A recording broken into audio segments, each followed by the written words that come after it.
Yun o, usok-usok pa o. Bili tayo ng strawberry tahon ni Sir Eric. Hari ka naman sa vlog ko, Sir Eric. Sir. Gandaanin ko. Pag sa Baguio ako kay Eric, dapat ito talaga tinatry, no? Opo. Siyempre. Sago. Ano yun kaya? Sago. Oh, okay. Tapos yun yung strawberry flavor. yung teka. Ito kayo.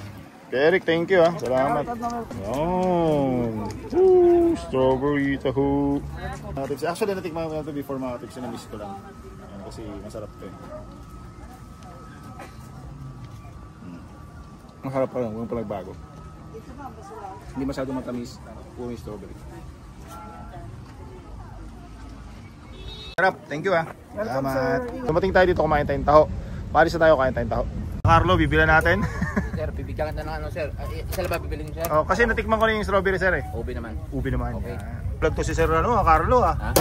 Oh, halos Ano, usok-usok to. bumibili. Grabe naman yun oh. Anong page niyo ba, sir? Natikman ko na yung strawberry, masarap eh. Yun oh, ganda.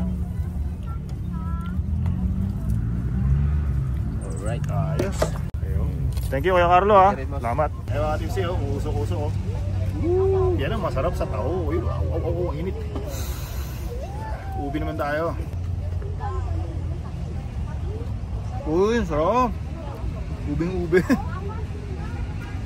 Ito medyo matamis. Pero okay lang. Kasi siyempre, ito technically almusal talaga to eh. Para magising ka, siyempre dapat sweet. Sarap Kuya Carlo, thank you ah. Sarap.